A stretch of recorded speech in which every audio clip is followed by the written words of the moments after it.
And we're live today. What's up, everybody? This is Q and Chop, chopping it up. Hey Q, how we doing today? Doing well, man. Hey, Chop, who you got today? Man, with a pleasure having Daniele Proch. There you go. I hope I said it right, Daniel. How we doing? Yeah, more or less broke, but you're good. I'm doing fine. How There you you guys go, doing? Daniel Proch. I'm doing great, man. So, out the air, we were talking about how you guys are coming back and training for small groups. That's correct. We're coming back next Wednesday, but we're gonna have to follow a lot of precautions, in terms of equipment, water that we can drink, and all that kind of stuff. But it's exciting to be back after basically 2 months. Oh man, I miss sports, man. I'm a soccer player. Q is a basketball player, so he played pro. He played in Europe, and I got only to play academy, but it's no fun, no sports at all. No football, no basketball, no soccer, nothing. No volleyball, no bowling ball, nothing. You're right. The first live sport I'm gonna watch after 2 months is gonna be tomorrow night, the UFC fight. Are you a big UFC fan? It's kind of growing on me, and tomorrow I'm definitely gonna watch it with a couple of teammates. And Who's your favorite fighter right now? I've watched a lot of the Embedded series.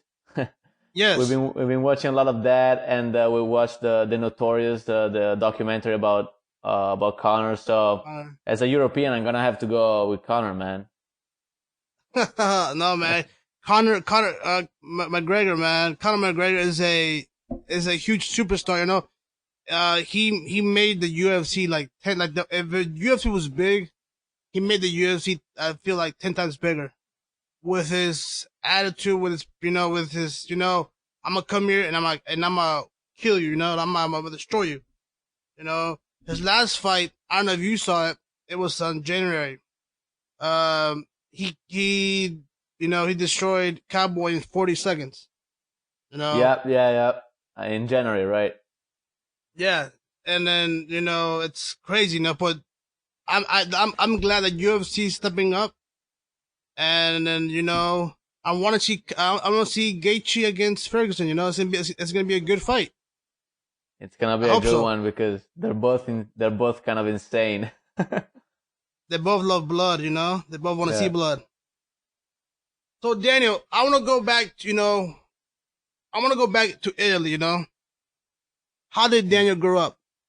Tell us about your childhood and your love for soccer growing up. So I grew up in Arco, which is a small town in the northern part of Italy. I started to play soccer when I was 3 years old at a local club.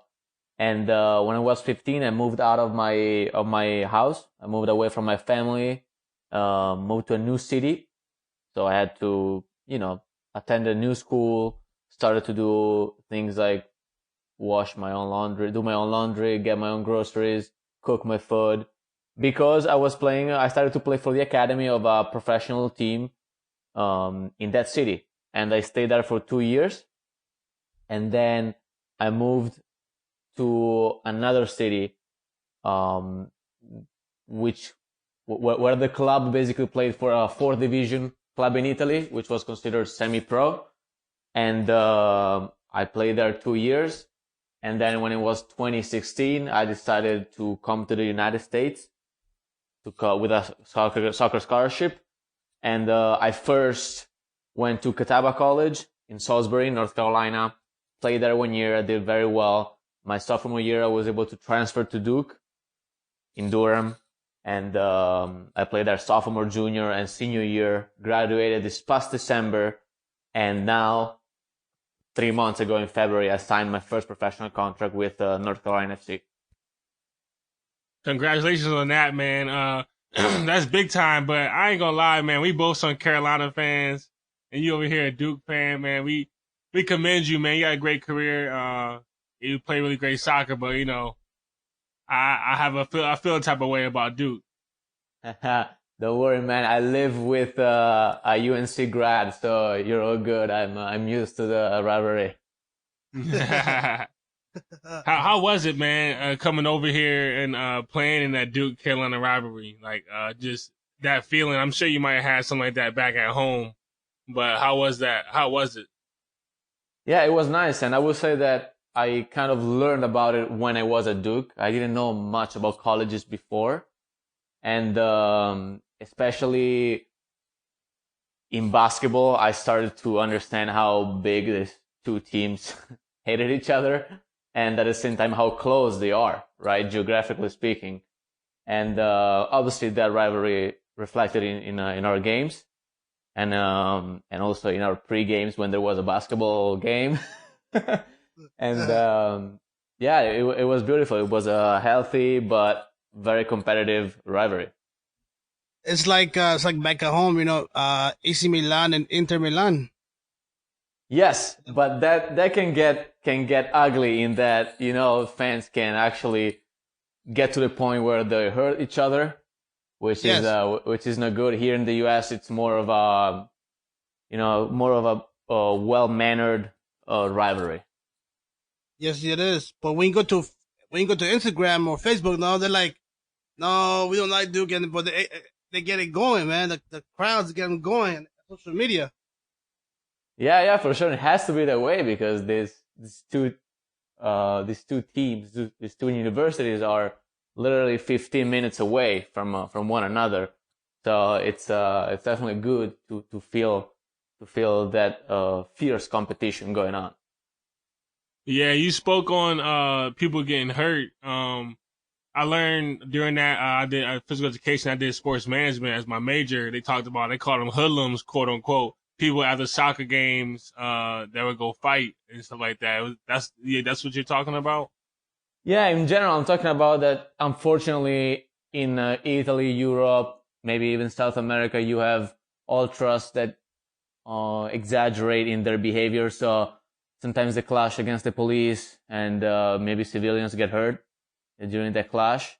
And you never want to see that, right? Like the competition has to stay on the field. Of course, there's competition between ultras, but it should never come to the point where they throw rocks at each other or they beat the hell out of each other. You know what I mean? And I seen it live in Mexico. I seen it when I went to Mexico. I see I go to some of the soccer games, and I see the rivalry, and I see the crowds, and and then there's like the support. There's like the what's called the home crowd, basically. Going against the visiting crowd. Yeah. After the game or the bus. Have you seen accidents like the like fans throw rocks to the buses? I mean, I think you're talking about what happened 2 winters ago when the Boca Juniors fans and the River Plate fans, they clashed against one another, and I think it was Boca fans throwing, or maybe River fans throwing rocks at the bus of Boca players, or vice versa. That was crazy, and they had to postpone that game, and they had to play that game in Madrid. Spain. Yes, in Europe, and we're talking about 2 South American teams, right? So they had to, just going back with what you said right there. I think they canceled that game 3 times. I think they're gonna play first at Boca, then they're gonna play it at River, and I think they were gonna transfer the game to Peru. But none of the teams wanted to do that. And then the CONMEBOL was like, no, screw this. We going to Spain. And it's so weird, it's so weird. 2 Argentinian teams playing in Spain for a final. You're right. So weird. And it's a bummer also for those fans that just want to enjoy the game in a natural and healthy way, right? They're gonna have to watch it on TV, which honestly is not the best. They could have felt the atmosphere right next to right outside of their house. Instead, they're all gonna be they all had to stay in and sit in front of the TV and watch it as the game played out in Spain. Yeah, man. I seen that happen too. Which so the Copa America was played in the United States. Do you remember seeing that? I don't Like remember that. like it was when Messi failed the PK Oh, against Chile? Was it that against one? Chile at New York. Ah, okay. Yeah, you know you're so we so you know as soccer fans you see the Copa America being played in South America, Brazil, France, Venezuela, Colombia, and it's played, but it's gonna be playing in the United States for money. Yeah, you're right. It happens the same in Italy when you have like the Super Cup, the winner of the League Cup and the winner of the Serie A. They play each other something like in Saudi Arabia or in some Middle East country. And yeah, it's for money, but it's never Italian fans never like it because they don't get a chance to go to the stadium and enjoy the game. Lazio won this year, right? They beat Juventus, Yep, they did. and then but you know who? Yeah, that's so funny that you bring that up because this year, I think last year, Spain did the same thing. They brought Madrid, Barcelona, Villarreal, maybe Sevilla. I could be wrong. And they played the cup. What cup was it? Copa. No, Copa del Rey. Can't be Copa del Rey. Supercopa maybe? Super Copa, yeah, Super Copa. And Madrid won. They beat. I think it was Valencia and all that, and yeah, they played in Saudi Arabia, which the Saudi Arabian people are happy about it, but but those teams are from Spain. It's two different, atmospheres. Yeah, you're right. And there's also the critique that those Middle Eastern countries sometimes they do it in order to kind of clean up the reputation and distract the people from what's going on, politically and domestically. So they bring a big soccer game. The local people are happy, and maybe they start worrying about the more important things that are going on, and that they're going on in in a bad way in the country. Yes. So I don't know if you heard, but Newcastle was bought by a rich Saudi Arabian family too now. Newcastle. I heard, and there's rumors that Mbappe is gonna go there.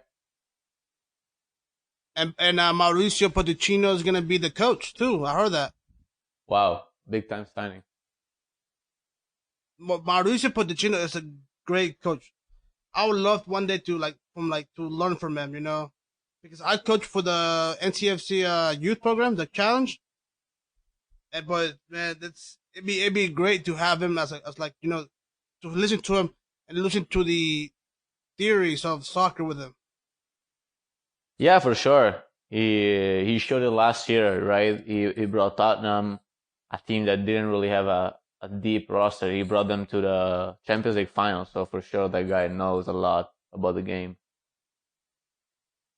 Crazy. So Daniel, what do you like in your free time? What do you like to do in your free time?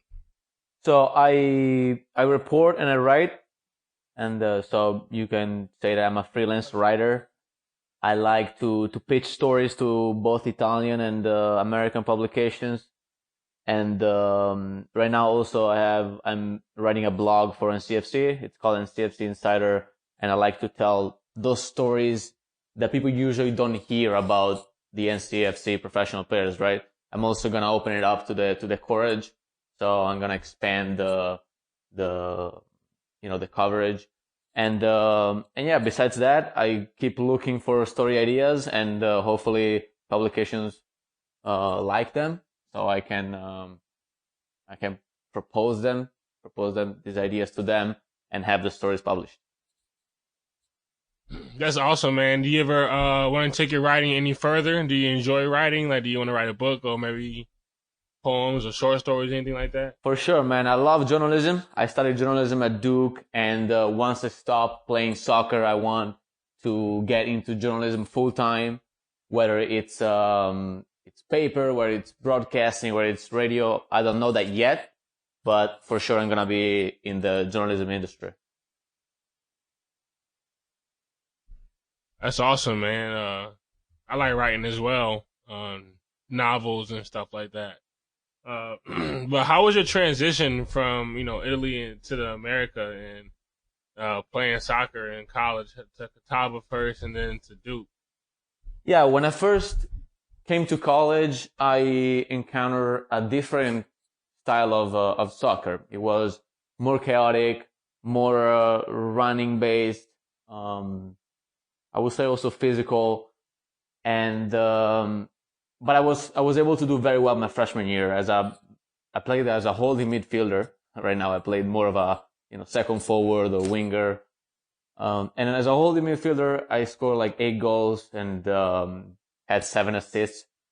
And I was able to transfer to Duke. In the ACC, I struggled a little bit my first year, only scored 5 goals. And so I had to adjust to that kind of conditioning.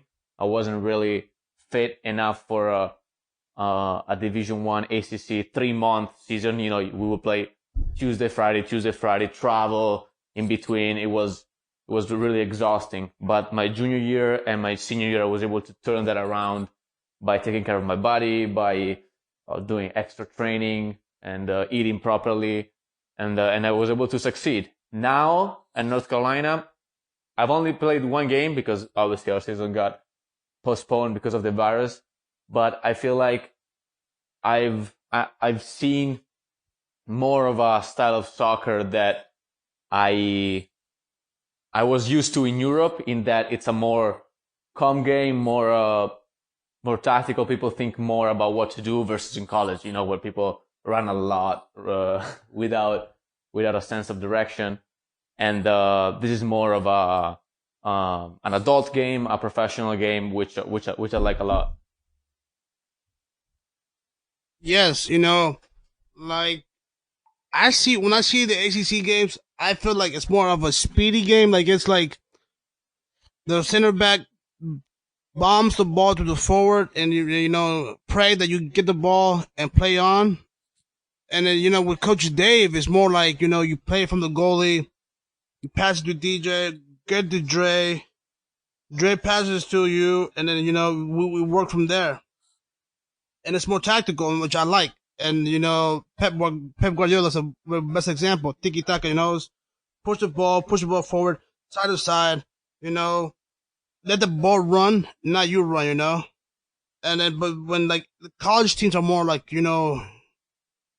go chase the ball, basically. I don't know if that understands right. Yeah, now the game makes more sense in my mind, because in college, unfortunately, you have that rule that you have unlimited subs. So what happens a lot is that coaches will use 20, 22 players. So every 20 minutes, they will sub off their wingers for fresh players, and they will continue their game, like you said, of pushing the ball long and just go after it. But obviously, in a game where you have 3 subs, that's not sustainable, right? That's I think one of the biggest problems of college soccer, that they're keeping this rule of having unlimited subs, and the game really struggles to develop because players are not asked to think about what to do, and to think about what to do when they're starting to get tired, right? Right now, they can just ask for a sub, get off for 10 minutes, and then come back in and do whatever they were doing. If they learn how to play 90 minutes, they're going to use their brain. They're going to have to start thinking in a brilliant way, even when they start struggling with fatigue. And if that's one of the rules that I would change if I was on the, I guess, NCAA board of directors. So, what was that transitioning hard for you then? Like you said, that was pretty hard for you from Catawba to Duke, but from Duke to NCFC. Was it hard, that transitioning? That not having the limited subs, and then you got only 3 subs. Was that hard for you for the conditioning and bigger players and stronger players? No, man, because I love it. That's what I was used to back home, right? Since I Of was course. 15 years old, I started to play with normal FIFA rules of having 3 subs. So I couldn't wait to go back to this kind of normal soccer, as I like to call it. And I think that's where you really see who is a good player. Yes, and especially in Italy, it's known for the defenders. You know, you got Paolo Maldini, you got who else? The way Gattuso play. That attitude and that. Italy's known for defense and how the back line is so strong. You know, and it's and you gotta be tough to play in Italy. You gotta be tough. Nobody just plays in Italy for no reason. Even Rafael Marquez, he played in 2 years, and what's it called? Hellas Verona. Yes. So and he's a great defender. And even in the interview he said it's like he learned a lot from the position just being in Italy because nobody just can come in and say, oh, this is like Netherlands soccer. Netherlands soccer is more like the wingers are freely, and it's more freely game. But in Italy, it's more of a structured, tactical way how to play a game. There's a video online of the 2016, 2012 the Eurocopa when they lost against Spain 4-0. I saw the way the defense and the whole offense was moving, shifting. I don't know if you saw, but motion left to right, right to left, on one motion. They're like everybody was connected. And I think that's the same way how the Italy league plays on like this. Yeah, for sure. We do a lot of tactics in training. Our coaches teach us a lot about shifting and moving all together as one piece. And that's one of the things that I did not see when I first got to college, or rather I saw on a lower scale, right? We used to be compact, to just start pressing when it was the right time, versus in college you have players that tend to maybe press by themselves or with only 2 or 3 players, and sometimes it works, maybe because the technical level is not that high. But I do believe that when you start playing at a professional level, if you press like that, if you press with only 2 or 3 teammates, you're just gonna get rondoed. And I'm just coming up with this term right now. They're just gonna do a rondo around you, right? Yeah. They're just gonna pass the ball around you, and you're gonna waste energies that you could have used later on for better things. Yes, and that's exactly right. You know, teams are not pressuring. They're like step back, just wait for them to get, and when they're almost gone, you're like that's what you press. I'm like, no, you press when they're high, so you get the ball. But and it's 2 different levels. The MLS and the college is just, I think they're still behind, but they're reaching out. They're stepping, but they're by year, they're coming back. They're getting some good signings and good players in the academy. That they got some good Mexican players. They got Chicharito. They got Jonathan Dos Santos. They got who else? They got in Miami. They got in Miami. They have Pizarro, the national team. MLS is going. The level is still not there, but when they add more players, I think the levels can get higher. For sure, the MLS is starting to become more attractive to players from Europe and South America, and even Asia. And it's developing, like you said. Numbers can tell us. We're not just coming up with that out of nowhere. And yeah, it's exciting to think that it will continue to grow further together with the USL, because I've been talking to some of my teammates who have been playing USL for 2 or 3 years, and they keep telling me that the jump in terms of quality and overall level is big from one year to another. It keeps going up, and that's promising, because if you're bringing good quality soccer to the U.S., you're gonna make people want to watch the games. You're gonna make people want to come to the stadium, and that's how you grow the sport. I feel that, man. What was your favorite team and favorite player growing up? What got you really going for soccer?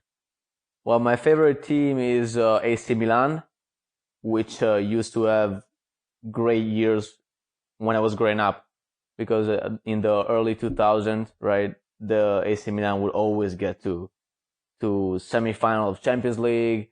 A couple of times we won it, and I was a big fan. My brother was a big fan, and we watched the games together as well with my mom and my dad. And the player that I fell in love with was Ricardo Kaká, because he came to Milan kind of as an underdog. Nobody really knew him, at least in Italy. And people were making fun of him because, Kaká means poop, right? It's very similar to poop. And they were making fun of him, and this guy started to really fly around the pitch.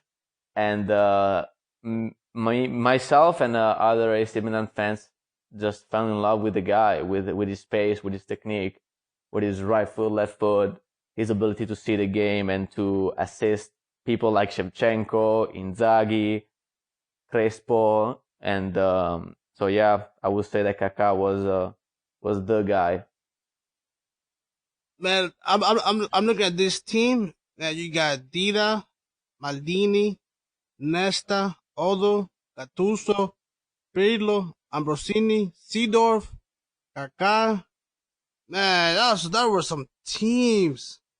And then you got, same thing, You got Cesare Maldini, Alessandro Nesta, Paolo Maldini, Andrea Pirlo, Sidor, Donatoni, Shevchenko, Marco Van Basten. Oh, I was like, he was a killer.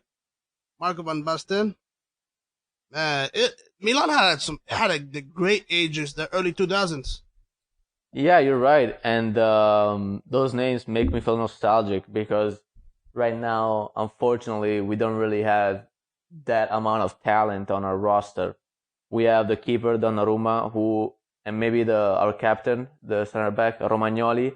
They're good players, but the rest of the squad really cannot be compared to the names that team. Yeah, to the names that you were just bringing up. That you could say the last good, not great, but good. It was when they had Zlatan, who was the center back. They had he's in PSG now. Thiago Silva. Thiago Silva. Who else that had that team? That was a good team. Yeah, you're talking about the last time we won the Serie A title, which was 2011, I think, and we had Allegri on the bench, so a big time coach. Yes. And on top we had Ibrahimovic, Pato. Man, we had Il Fenomeno. We had Ronaldo, who came for like. Oh my God! I almost forgot about that. Yes. I think he was there for 6 months, maybe a year, but he just added to the quality.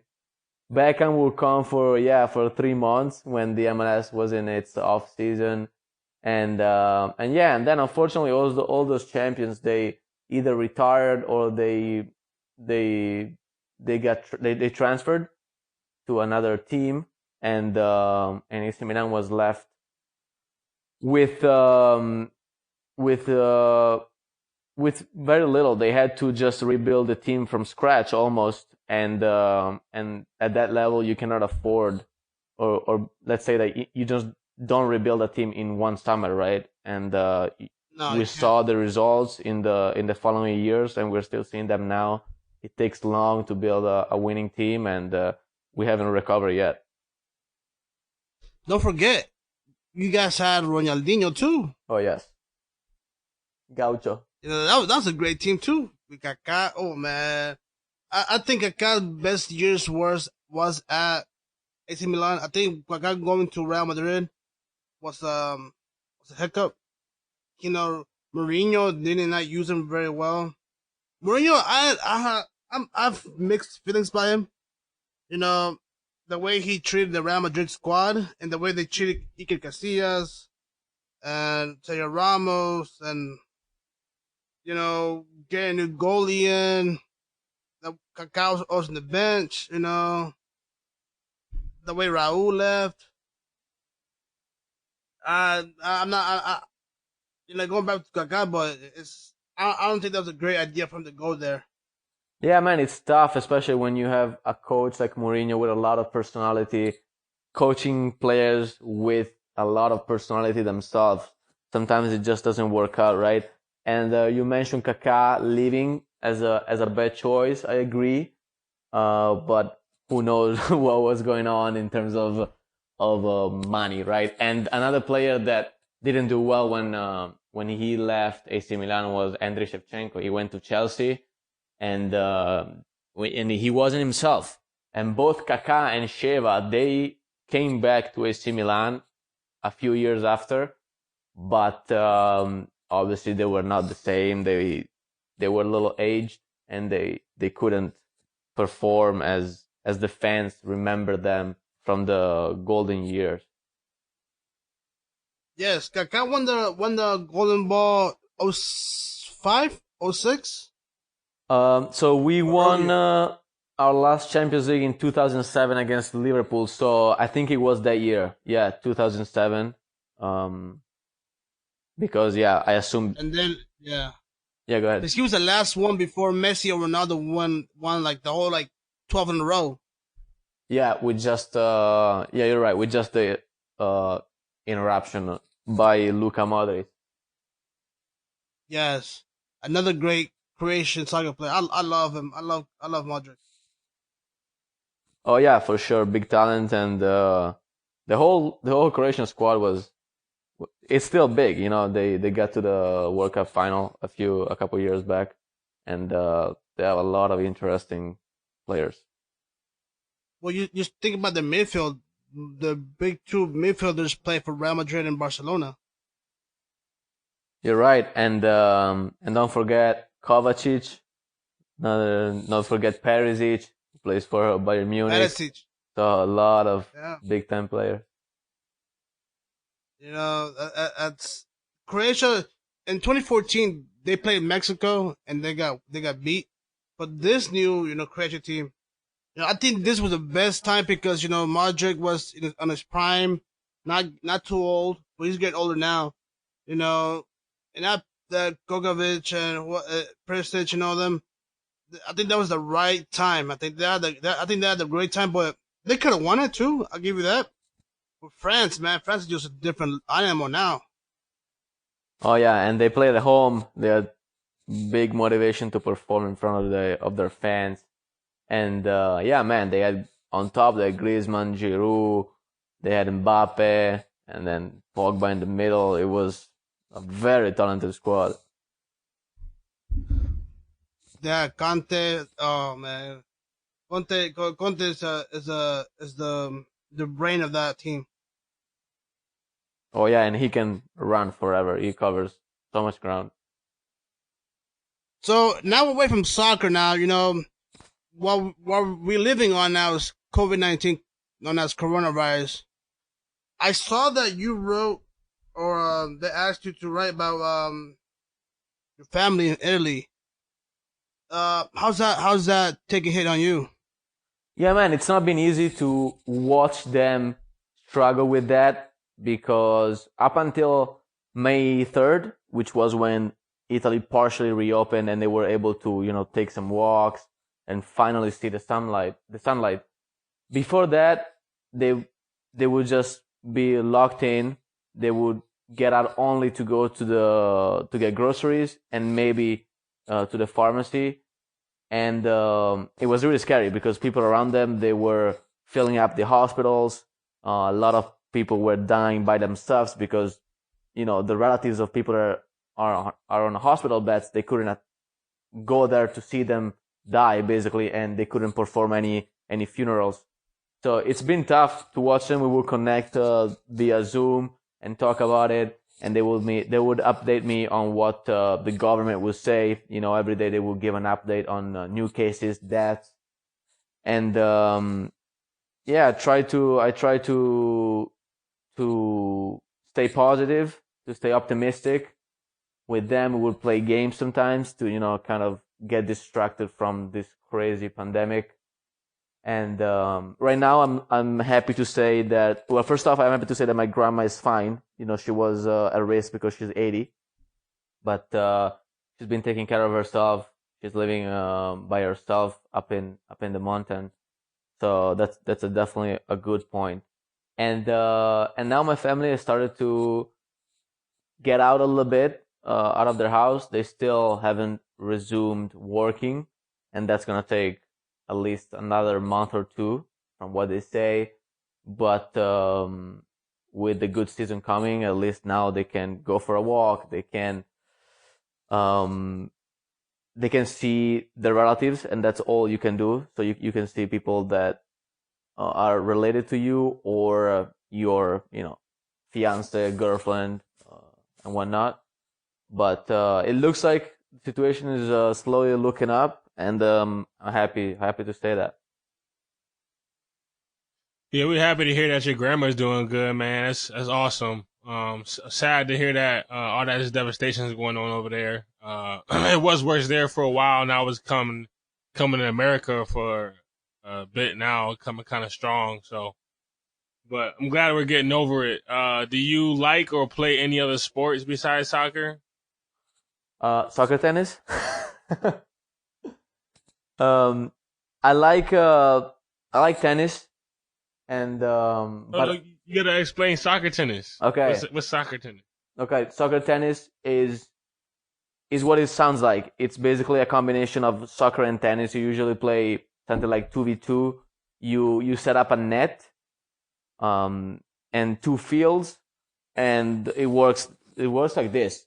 One guy serves, and the serve has to bounce in the opponent's field, and then the two players have 3 touches all together, right, as a team, not as a single person. This rule is kind of similar to volleyball. You can do a maximum. You can take a maximum of 3 touches, and then you have to send the ball to the opponent's field, and you keep going until the ball bounces twice on the opponent field, or they hit the net.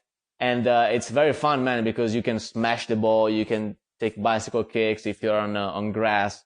You can set up your teammate for a good header, and it teaches you how to think quickly, how to treat the ball in the air.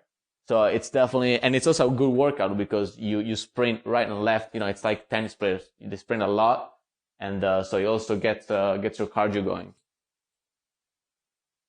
Yeah, that's real interesting, man. That sounds dope. That sounds really fun. I'm not that good at soccer, but I can see how it can increase your game and make you really better, a much better player.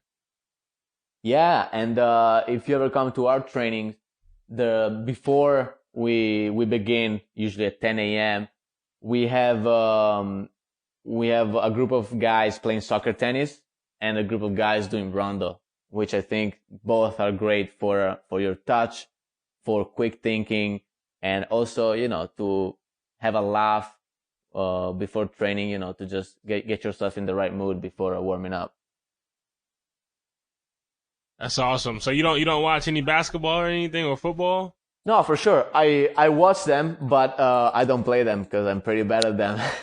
I keep up with I keep up with Duke. What's your favorite NBA team, or you like NBA or college better? Yeah, I was gonna say that I like college better because obviously of my affiliation with Duke. I keep up with Duke basketball, and I know you guys hate it, but I also I do watch some NBA games as well. Usually, I tend to tune in when the playoffs come around. I'm not really a regular season guy because I'm not that much into it, but I've been happily watching the Last Dance, as I guess you guys have. And yeah, I also, man, Michael. Yeah, you're right. And I'm not really into American football. I gotta be honest. I watch the Super Bowl just because it's a party, and I'm into more MotoGP, Formula One, and also tennis.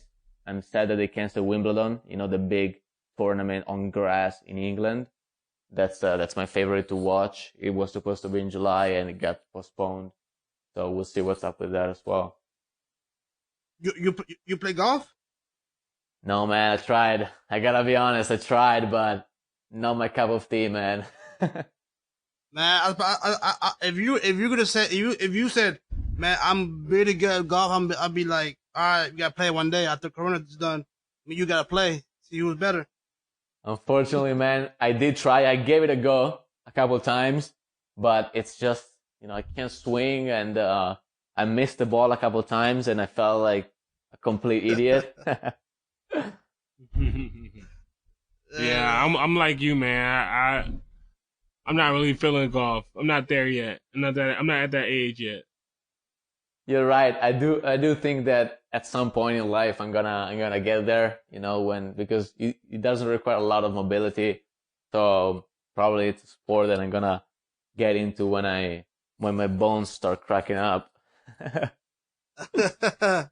So you're talking about tennis. Who's your favorite tennis player? Well, I like to watch Federer a lot because I think he's pure class, and GOAT. He's a GOAT. Yeah, of course he is.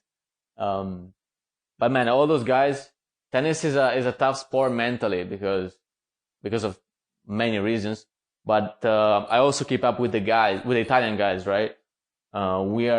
We've been doing okay.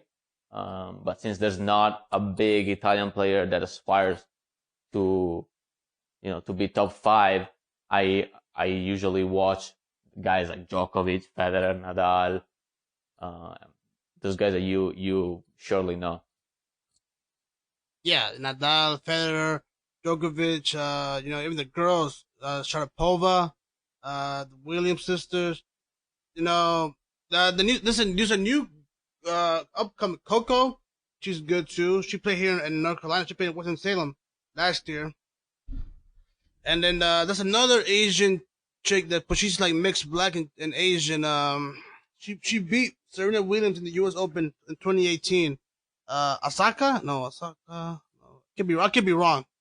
Naomi Osaka, I think it is. She's good too. Yeah, for sure. No, it's you see a lot of young talents coming up, and I forgot to mention among the Italians. I don't know if you know Berrettini, but he's a big guy who I think he is top 20 if I'm not mistaken. But that's another one that he's my age, I think, and another one that I'm keeping an eye on. Yeah. So do you have reach with them like back home? Like, do you talk to any like athletes back home? Not really. I am friends with a guy who made his debut for Allegri's Juventus in 2015 in Serie A when they won the league. Right now he's playing Serie B, which is second division. But no, I don't really know many Serie A players or top tennis players, or even top basketball players. I don't really know many of them. Yeah, but I'm watching you play and all that. You're gonna be a top player coming in. One day, when I see you, I'm asked for a picture and an autograph. Let's do it. So Daniel, how do I want to say this? How do you see your time in the U.S. soccer? How do you see your time here? And then do you see yourself going to MLS or Europe or South America, Canada? For sure, man. The MLS is the goal. For sure, because I'm here and that's the closest thing that I have. And also because I want to stay in the United States because I want to make the most out of my Duke degree. But anything that comes soccer-wise that's gonna look like a great opportunity, I'm open to taking it. I'm not gonna limit myself to saying, oh no, I only want to play here versus there or versus, Europe, South America, US. Right now, I just want to do well with NCFC, take advantage of the opportunity that Coach Sarakan gave me and do the best I can for this team. And then whatever happens next is going to be up to me. And can't wait, honestly, because I like to think that I have 10, 12 years of career left, because I don't want to play just 3 or 4 years as a lot of guys do here in the States. I want to play at least 10, because right now I'm 23. I see myself playing until 34, 35. And I look forward to what I have in front of me, man. I like the way you think. When you were talking about the years, how much you got left, do you believe those four college years that you had, if you never been in America and you've been in Europe, you think those 4 years would have been like you've been being Serie C, Serie B, or you think you still would have done the same thing? So when I left for the US, my rights were owned by a Serie C team, right? But what they did, yes, they kept giving me on loan to a Serie D team, which is a semi-pro. So I figured that this team really didn't believe in me. And so I told myself, all right, screw it. I'm going to go to the US and I'm going to make my own luck. I'm going to become a professional player there. So I don't know how it would have gone, but considering the paths that I followed these past 4 years, getting into such a great school like Duke and meeting the people that I've met, I don't regret anything, especially because let me tell you what happens in Italy, and it's tough. The money keeps decreasing, and you really make a good living if you play Serie A or Serie B. There's not really much left in the lower divisions, and I am afraid that I would have gotten stuck into the third division, fourth division, and before I knew it, I would have just spent 10, 15 years there without really making a good living for myself and without really developing as a person, as I think I'm doing here right now. That's great to hear. Daniel, where can our listeners find you? More information about you, social media, your blogs. Where can our listeners find you at? Yeah, I have a personal website that I've been putting together lately.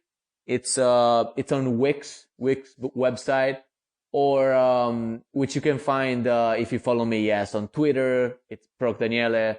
You can follow me on. You can ask me to connect on Facebook at Daniele Proch. And I also have a journal portfolio, which is a website where many journalists use to collect the articles that they write. So that will be DanieleProch .journalportfolio.com. But even that, you can find that on my Instagram. So even LinkedIn, if you go on LinkedIn, you're gonna find all those links. Probably LinkedIn is the best place, man. LinkedIn is where you can find all information about my story and what I do. So yeah, get on LinkedIn for more information. You guys heard him. You will see Daniel. Look him up, and all your information, Daniel, will be in our description. So no worries about that. We will give you people your directions to send you out there. Daniel, I wish you the best for this coming season. I hope you guys start to play. Me and Dre are very close, so I told him already, I can't wait for the game already. I can't wait for you guys to start training again. It's gonna be an awesome year. Coach Dave has done a great, amazing things to bring you guys in, and I hope for the best. And any last remarks you want to tell Daniel? I think one of the highlights of your story is you went to Catawba and then you played well enough to go to Duke. And that's from what I'm understanding is D2 to D1, right? Correct. And that tells anybody you can do anything no matter where you start. And you can finish wherever you want to be. That's high major D1 too. So just keep grinding, man. Put your head down. Go get it. Be the best you can ever be. So no matter where you start, you can always get to the top. Now it's playing pro. So man, your story's inspiring, brother. So we appreciate you, man, taking this time, Daniel. Appreciate it, guys. Thank you for for having me, and well, I hope that I see you guys at the field when we get back. Yes, sir. You said it, guys. Today we had Daniel from NCFC. Guys, thank you very much for listening to us. Allah.